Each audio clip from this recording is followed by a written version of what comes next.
I'm Jim Paulson, back with John Powell, the creator of the Corvette Challenge. We're in Motor City, John. It's like coming home, isn't it? You're absolutely right. Ford, General Motors, Chrysler, the major car makers live in Detroit. We've got real car people here. Oh, these are car aficionados. They are ready. That's right. You know, the Corvette is built in Bowling Green, but in actual fact, the race preparation, the final refinements are done right here in Detroit. Corvettes are born in Bowling Green, Kentucky. 25,000 deliveries a year of America's only world-class sports car. The Challenge engines are built at the Flint, Michigan engine plant. This is the same place, Jim, that Chevy NASCAR bow tie engines are made. The equalized and sealed Challenge engines are sent to Corvette Challenge headquarters at Powell Development America in Wixom, Michigan. There, hand-picked craftsmen and women work for 2 days on each Corvette Challenge car, producing the race conversion. Now, we're going to have to speed this up for you to show everything that goes into the Corvette Challenge race conversion, and this is interesting, John. Let's start at the top. Billy Powell from California puts together the roll cage. He bends the tubes, assembles them. Boy, Jim, if he could work that fast, can you imagine how much money we could make? They don't roll off quite this fast, do they, John? But as I say, it's a little speed and tempo, but boy, they get the work done. Billy Powell is meticulous in his work, and you can see from the attention to detail. Dan Stein installs the onboard fire system and puts in the ATI Challenge racing seats. You know, some of these racing modifications are strictly for the racetrack. Corvette is already one of the strongest and safest cars on the road. Because the old stock engine, John, it comes out. Dan Stein and Tom Spears now install the sealed Corvette Challenge power plant. This small block Chevy puts out 300 horsepower with the catalytic converter removed for racing.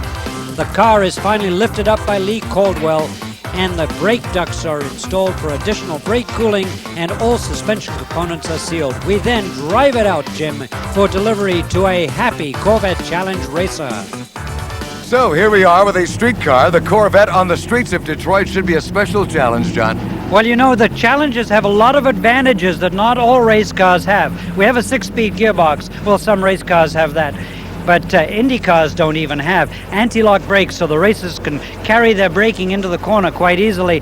And we have the Bilstein Selective Ride. That's a 3-position shock absorber. You can actually change the ride of the car. You can transfer weight forward, transfer weight back by making the car soft or firm or very hard.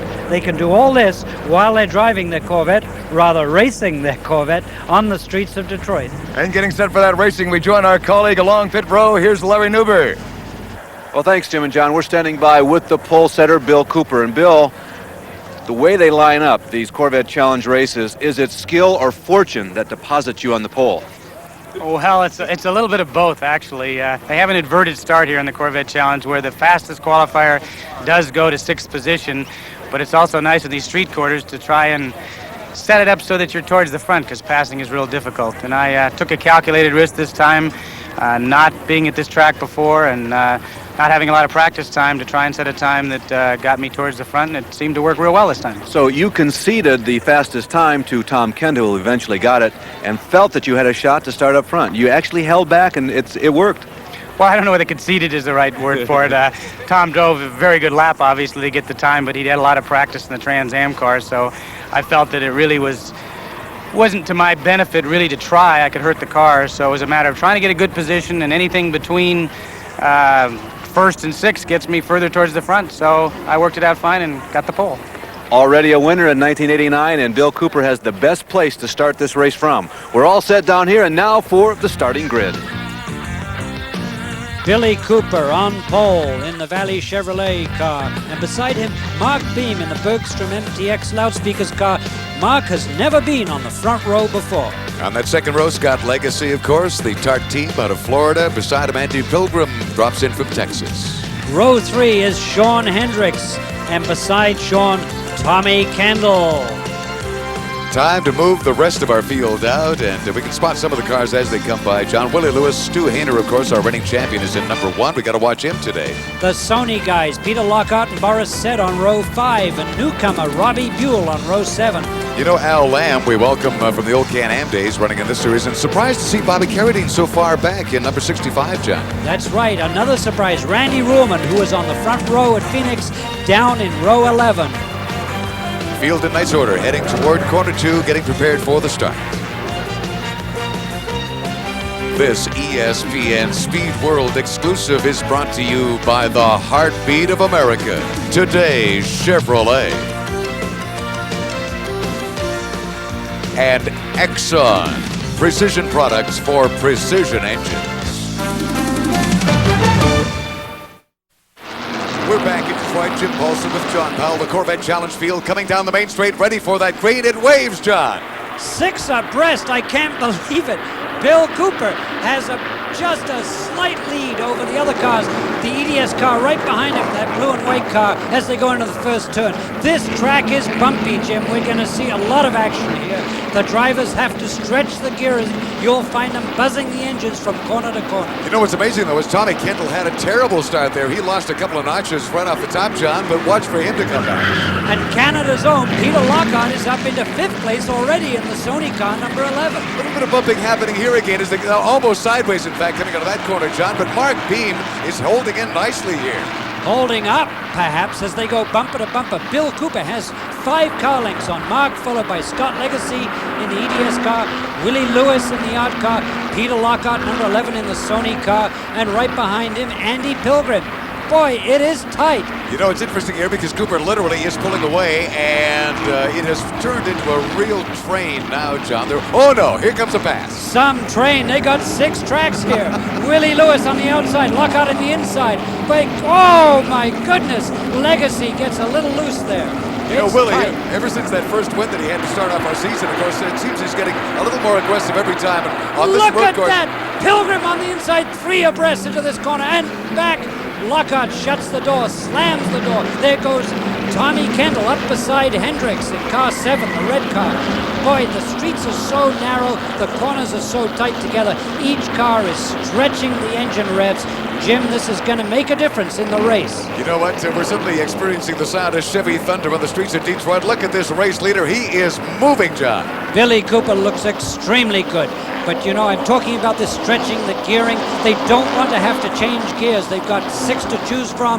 They are revving the engines instead. These Flint engines produce power right up to 5,000, 5,500 RPM, and the engine temperatures will go up if they continue to use the cars too much. Now, Billy Cooper's strategy, obviously, clean out front. And look at it, Legacy all over Mark Beam. Willie Lewis followed closely by Lockhart. And what behind Lockhart? Is it Pilgrim? Yes, Pilgrim behind Lockhart. Now look at the number 17 Scott Legacy car. The Tart team makes his move on Beam and does it beautifully on the left-hand side. John, he's got him. I think Mark Beam is holding back, braking a little sooner. Let's see what Mark Beam has to say about his race strategy. The brakes, I'd say after about 3 laps, we're going to start to get brake fade. And you're going to have to modulate that. It's going to take a certain amount of restraint to hold back and do that braking a little bit earlier and ease on that brake pedal so that you aren't just forcing it and overheating the brakes constantly, because there's nowhere here for the brakes to cool off. You brake real hard, you go to another corner, you brake real hard. There's no long straight where you can cool them off, and that's what it takes to keep fade out of the brakes. Mark's comments make sense, John. It's only lap 1 of this 45-minute race today. But let's look back in 8th position. These cars so tight, so close. Hendricks and Lockhart very, very close together. Hendricks is already by Andy Pilgrim in the Stroh's Light number 18 cars. Oh no, Lockhart sideways. You know what? And around. Oh, he's got it. My goodness, backing down the racetrack. Canada's Peter Lockhart staying out of trouble. I don't know how he does it. Hold it, John. Driving the wrong way backwards down the racetrack. He is in reverse. We'll look at it from Peter's car here now. Look at this. He goes right around. Now he's fighting it, he's battling. No, he's lost it here, and now facing the audience. Now he's backing up. Look at his eyes in the mirror. He's trying to look ahead and yet back up out of the way. Boy, these are professionals, these guys. Look at Kendall. Yeah, nice Kendall move there. gets free. Stroh's Light car, number 18, Andy Pilgrim. Haynard on the right, and then on the left, there goes Boris Said.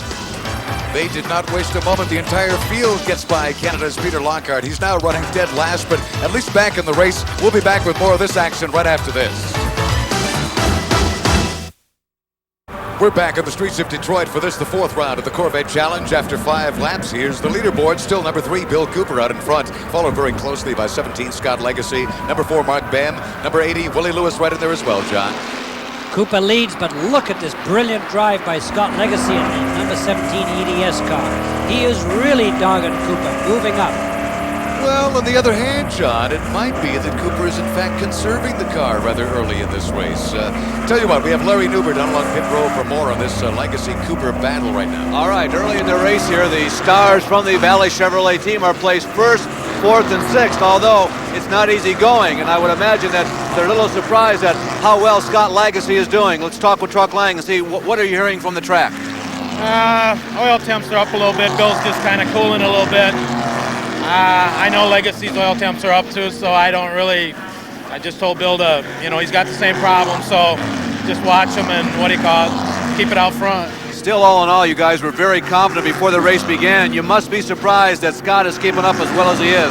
Not really. Not at all. Scott's tough. I knew he was going to be a factor. I figured Pilgrim to be a factor. He kind of dropped off, and I think it's between Bill and Legacy now. Well, one of the members of this team also has his hands full is Willie Lewis. He's running fourth right now, but he's being challenged. Thanks, Larry, you're right. It's Willie Lewis and Sean Hendricks, teammates, but it's war out there as Hendricks goes beside him out to one side and now crosses to the other side. Look at this. I think he's going to put it away this time, Jim. Sean Hendricks pulls it off beautifully against his teammate Willie Lewis in the corner and holds on. The competition on this team is brutal. In fact, the teamwork and that success of this Valley Chef crew, the subject of this week's track facts.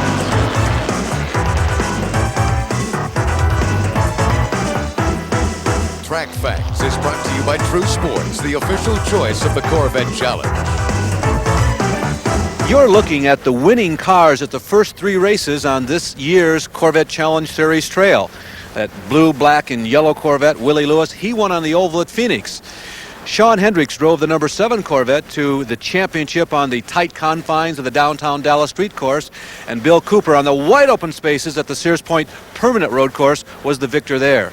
Now, it's quite unusual because every one of these 3 cars is from the same team, the Valley Chevrolet team. Bill Cooper, in point of fact, has also been the fastest qualifier in 2 of 3 of the races so far run.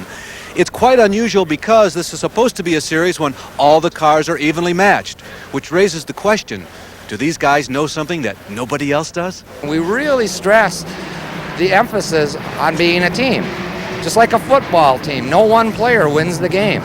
They've been doing this a long time, and we just know what works, and that's all it is. That's how we win races. This series counts a lot for driving skill, but if I didn't have the trust in my team that really put the cars together and set them up right, then I couldn't perform up to my behalf. The rule book is very clear in this series, and Doug has read it many, many times over, and I have total trust in the way he interprets the rules, and he makes sure that everything is by the board. I can't imagine any way he could cheat. Doug Reapy and his crew's been working with the Corvettes now for the past 4 years, and they just got a lot of experience on how to set the cars up, and they're doing a good job at it. They know that I'm the new kid on the block, and they take it easy on me. The race cars are definitely 100% equal, so I think it's a driver's series, really, with everything being equal. But on the other hand, we're coming off 3 straight wins, and I think the crew really has a lot to do with a very dedicated crew that work very, very hard on the cars. There's not too much we can do with them, but we do spend an awful lot of time on them anyway. Kenny Wallace, the happy Chevrolet dealer out of Pennsylvania, getting the most out of his racing effort this year, John. Most as these guys fight at it, hammer and tongs. There goes the blue Exxon car, number 92, Tommy Kendall, dogging Lewis. He's beside Lewis. Jim Riggins is behind him as well, I think. Kendall's going to put it away. Oh, Kendall is on the inside. He's got his advantage on Willie, grabs it there, and now look out for Riggins in number 22. He may make a move next, John. They're buzzing these cars from side to side. Look at it. Kendall going ahead, Riggins to the left, and underneath under braking. You hear the engines rev as they downshift. That's what's hurting these clutches. They're over-revving the engines on the downshift, and I think something is wrong with Willie Lewis's car. Otherwise, Willie wouldn't be backing up as fast as he is. Oh, look at this. Boris Said is out of it. He's in along pit row. Here's Larry Newbert. Report has come in from out on the speedway that Boris Said has been The first driver in today's Corvette Challenge at Detroit to hit the wall. He comes here to the pits for emergency repairs, and he moves immediately into consultation with the crew. Well, Stu Hainer was following Boris Said around the track. Our defending Corvette Challenge champion has got his camera on Boris right here. Maybe we can pick up on the incident, John. He brakes in the middle of the corner for some reason and bang into the wall. You see the brake lights come on? How? He hit it strong. He is a wounded warrior. You see the car rear end steering. He's bent the rear upward. Boris out of the car in pit row. Here's Larry Newberg. Well, Boris, the age-old question, what happened out there? Well, I had a miss all weekend, and I still had it during the race. The car would just cut off. And, I was living with that, and then the clutch just started slipping. And, I was just starting to pull over, and I just lost concentration, bumped the wall. So it really was not hitting the wall that put you out of the race, it was the clutch. Well, that was it. I was done then. I was on my way in, and I was just looking at Stu Hainer not to get in his way, and I just didn't pay attention and brushed the wall. Back to the race action in Detroit. Here's Bill Cooper being dogged by Scott Legacy in number 17. That's a close fight up front, John. It's close for him, and then there's Mark Beam, and Tommy Kendall passes Sean Hendricks, takes the position. Kendall on the move, and I tell you, Mark Beam is going to be threatened next. Willie Lewis is being passed by Hainer. Oh, Willie just missing that Stroh's wall there. Poor old Willie is really backing up fast. Kendall on the move. You got to watch Tommy Kendall. Very, very strong as he tries to take Beam, gets put back, but he'll try the next corner. And all the time, I want to remind you, Jim, these guys are stretching these engines, running them over up against the rev limiter, and Kendall takes him. And Hendricks through as well. Poor old Mark Beam got put off line. Hendricks is very, very good in traffic. And look, there's Tommy Riggins in the blue and red Texas American car, and he's moving up on poor Mark Bain. As Bain, yes, loses it to Riggins as they go down into that turn. Oh, John, this has been a rough go for Mark Bain here on lap 14 of this battle in Detroit. He blew it all away right there. He may be conserving the car, but he's going to have to worry about conserving his positions, Jim. Scott Legacy's EDS Corvette continues to dog our race leader, number 3, Bill Cooper. Here's the leaderboard. Gives you the full rundown of our standing. We'll be back with more race action right after this break. Well, number 80, Willie Lewis here, just ahead of Peter Lockhart. I think Peter Lockhart is now beginning to fight back in this race, John. Beginning, Lockhart has come from last, and now he's challenging for 8th place, right behind Lewis. Watch the in-car action here. This is very, very tight. Lewis, he slides out. The rear window just shatters in a whole rain on Lockhart's car there, John. Fortunately, that glass crystallizes. It's not going to damage the car. Lockhart's all right. No flat tires here, and he carries on. Now in 8th place. Look at this. Now he tries to reel in another one of our competitors, and Lockhart is coming on like gangbusters here, John. And he's right by the red car, number 7, Sean Hendricks. Hendricks, if you remember, caused his problem, you might say. They got together on the second lap, and now Lockhart is vindicated right up to 8th place. A moment of sweet revenge for Peter Lockhart, who cannot shake off Sean Hendricks, though. Sean is hanging in here. The battle for the lead. There are 4 men who would be king. Legacy in the white car is 2nd. Kendall in the blue car, the Exxon car, is 3rd. Tommy Riggins in the blue and red Texas American car is 4th. There is Carol Legacy, Scott's wife. Looking a little pensive along pit row. Wonder if it's time for Scott to make a move. Here's his race strategy. We're chasing that points championship, I tell you. That's number 1 on our list, and if we win a couple races on the way, that's great. But our goal is the points championship. We're going to do what we can to win that. There goes Scott Legacy sideways, Kendall up beside him, and then, oh my goodness, Jim! Legacy has spun. Kendall and Riggins take off, and they leave Legacy behind, but there's a quick U-turn, and off he goes. He's only dropped 2 positions. Let's go to Kendall's car, John, for his point of view on this incident in front of him. Kendall gets right behind Legacy. Legacy gets sideways, and then Kendall tries to go inside. And I think this is where the trouble is. Bang. This is... Bang, pow, Batman strikes. It's Tommy Kendall. Again, talk about professionalism, though. Kendall scoots right by and does not breathe that in a moment he's through. Take a good look at Kendall's car while Cooper leaves. This is the last lap, but there's something wrong with Kendall's car. It is much lower at the back, and now there's a big gap for Cooper, and Riggins is all over Kendall. See, look at the back of that Corvette. It's sunk down something is wrong with Kendall. Well, look at the excitement here with the Valley Chev crew. They're certainly anticipating Cooper coming through with the win, but the fight for second place, this may be something to watch for at the flag, John. Is it Kendall? Is it Riggins? See, Kendall's car is definitely slow out of the corner. As they come through the tunnel, Cooper clearly in the lead. The crew are going to be happy. And here comes Kendall and Riggins. And Riggins closing right up under braking. 2 more corners. He touches. Riggins touches inside Kendall. The battle for second.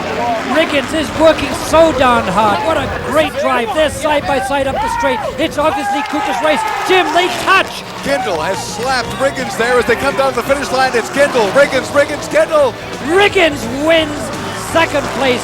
Kendall loses it by a nose. What a finish. The Valley Chevrolet team are cheering all the way to the bank. Bill Cooper, his second victory in the Corvette Challenge in '89. We'll be right back. Welcome back to Detroit, and a stunning victory by Bill Cooper in car number 3. A masterful drive for this entire race, flag to flag for win number 2 this year. Larry Nuber with him in the winner's circle. I was trying to pace myself. We had real high oil temperature, basically, and I just was trying to cool it and stay ahead of Scott Lagazzi, who drove an excellent race, and I'm sure it entertained the folks. It was good to come out on top of that little run to the flag.